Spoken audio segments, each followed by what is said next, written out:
else the defense would include in that. Another word about Dr. Schaefer. They characterize him as a cop, that he has an agenda. He provided all of his software to defense counsel so they could do any simulation they wanted. He provides all of his data on the internet. He personally created scenarios, simulations for the defense at their request. You know, Steve Schaefer told you, I asked him, when he was describing the infusion setup in the 2 lines, I said, well, isn't it possible that in that setup, with just a roller clamp and not an infusion pump, it's possible Michael could have reached up and undid the roller clamp? He said, absolutely, I can't rule that out. He said, absolutely, I can't rule that out. That's not someone with some agenda or trying to only put blame in one place or another. That's a scientist. Because he can't rule out that scenario. Now, it's people's position in that scenario. Defendant Conrad Murray's absolutely guilty for such reckless behavior, for such indifference. But Steve Schaefer, Dr. Schaefer, is telling you the science. It's no different than the oral lorazepam. No one can say, number one, if it was given categorically, but was it given at Conrad Murray's, handing it to Michael Jackson, giving him a cup of water? Was it done by Michael Jackson? That's all speculation. It's a fact that it's a controlled substance. It's a fact that it's gross negligence to leave someone in that condition, created by Conrad Murray through a night's worth of benzodiazepines and propofol, and then leave that patient abandoned to fend for themselves. But Dr. Schaefer told the truth. He gave you the science, and he told the truth.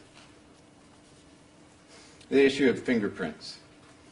Alberto Alvarez's fingerprints were not on the saline bag. Michael Jackson's fingerprints are not on the syringe that he allegedly used. There's a whole list, if you go through the stipulation, of items that were clearly touched, were clearly handled. Empty vials, things of that nature, that don't have fingerprints.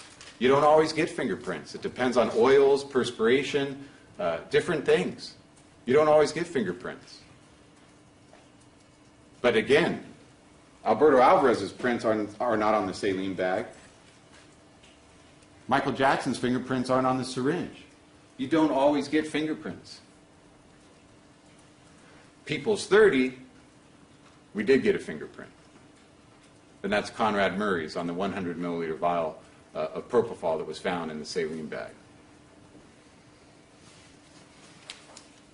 You know, I read to you the instructions verbatim earlier, and one of the instructions was evaluation of defendant's statements.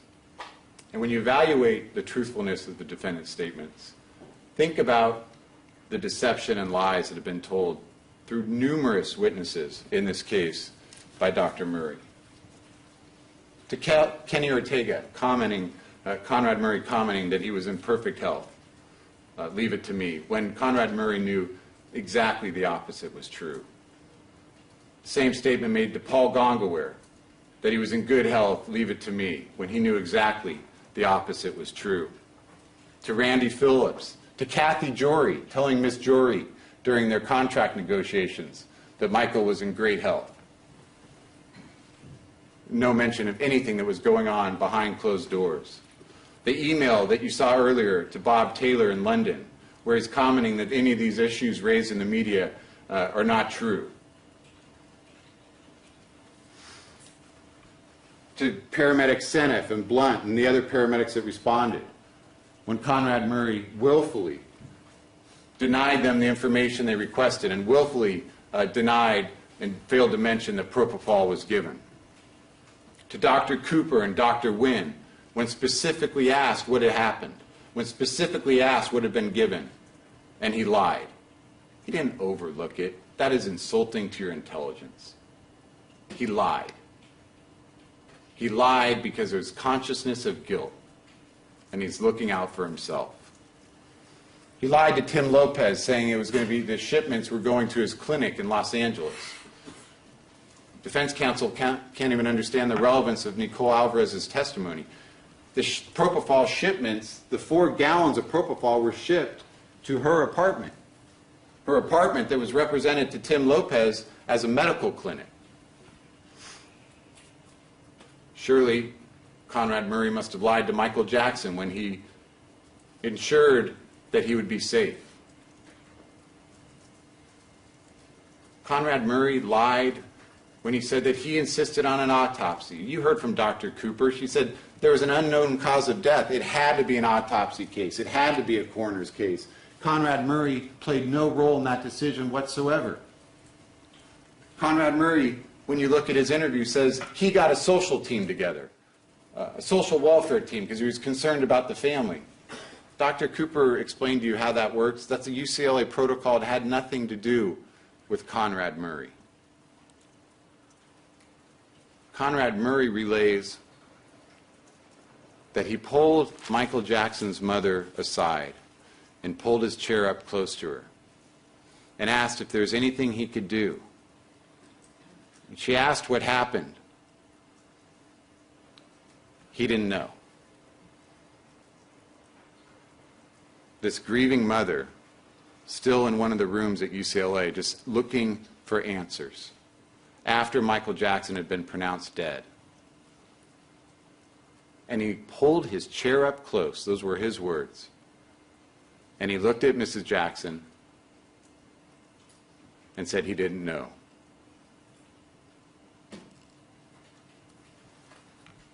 Poor Conrad Murray.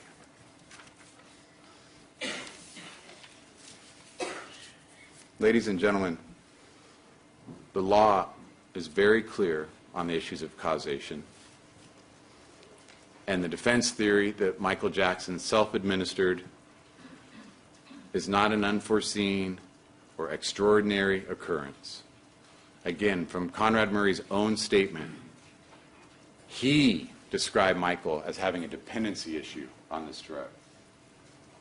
He said Michael Jackson liked to push it himself.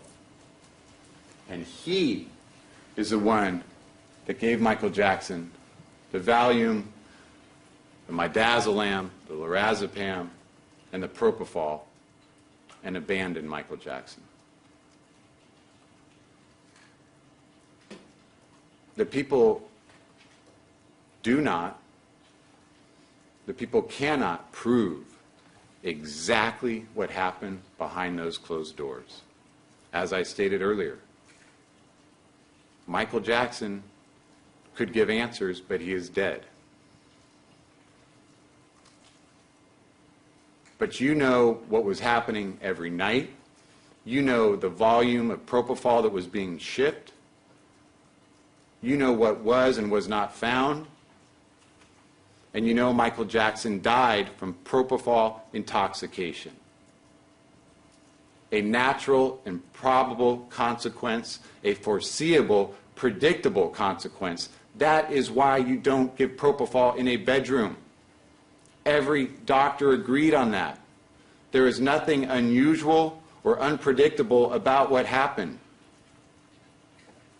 What is unusual or unpredictable is that Michael Jackson lived as long as he did under the care of Conrad Murray in this situation.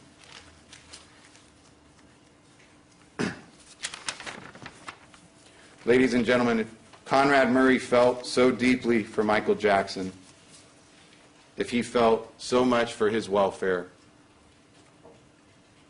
then I would say this: actions speak far louder than words. Because what Conrad Murray did is continue the propofol, continue the benzodiazepines when he knew full well what it was doing to him. If, based on no other evidence, you know he knew on May 10th when he recorded that drugged up recording. Ladies and gentlemen, as I started, this was a relationship built on trust. And Michael clearly did trust his life into the hands of Conrad Murray. Not only on a nightly basis for the 2 months you know about, but on June 25th, 2009. Conrad Murray brought the propofol into the house. Conrad Murray administered the propofol. Conrad Murray abandoned his patient.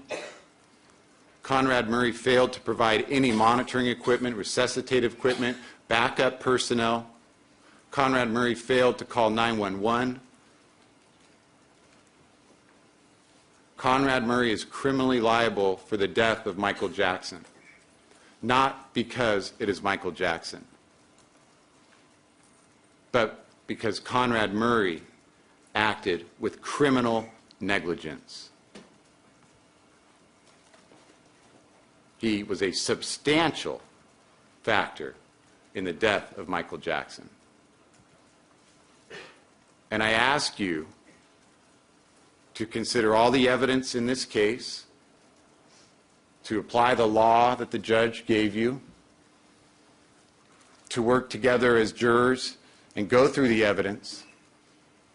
And I trust you'll find that, again, although you have a very important role, at the end of the day, the issue of whether or not Conrad Murray was criminally negligent is not that complicated.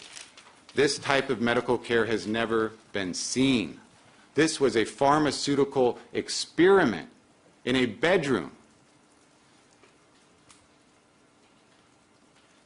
I trust and I ask that you return with the only right verdict in this case, the only true verdict in this case, and the only just verdict in this case. I ask that you return with a verdict of guilty for the solitary count of involuntary manslaughter based on Conrad Murray's actions and his actions alone. Thank you. Mr. Walgren, thank you. Ladies and gentlemen, please turn to your packet of written instructions, page 9. Page 9, post-trial concluding series.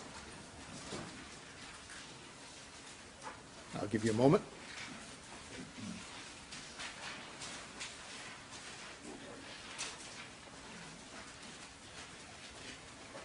When you go into the jury room to begin your deliberations, your first responsibility is to choose a foreperson.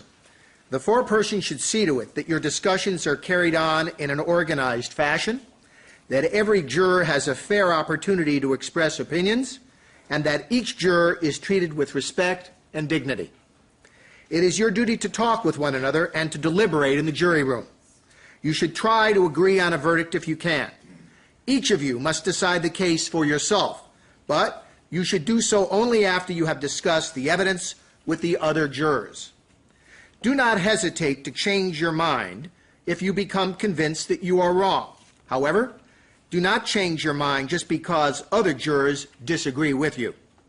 Keep an open mind and freely exchange your thoughts and ideas about this case. Stating your opinions too strongly at the beginning or immediately announcing how you plan to vote may interfere with an open discussion. Please, treat one another courteously. Your role is to be an impartial judge of the facts, not to act as an advocate for one side or the other. Please continue to follow all of my written and verbal admonishments regarding your conduct, as I repeatedly have admonished you throughout these proceedings. Probably more than you wanted to hear me, but nevertheless, you understand it. Do not talk about the case or about any of the people or any subject involved in it with anyone, including but not limited to your spouse or other family, friends, neighbors, co-workers, spiritual leaders or advisors, therapists, spectators, or even total strangers. You must discuss the case only in the jury room and only when all 12 jurors and no other persons are present. Do not discuss your deliberations with anyone other than the other jurors during deliberations in the jury room. Do not access on your own, as a group, or through another person, any dictionary, any Bible, or the internet, or any other resource about this case outside of the evidence and the law presented in this courtroom. Do not access any internet website, including but not limited to any search engine sites such as Google, Ask, Bing, etc., or any social network site such as Facebook, MySpace, etc., or access any blogs or post any messages or text or tweet anything about this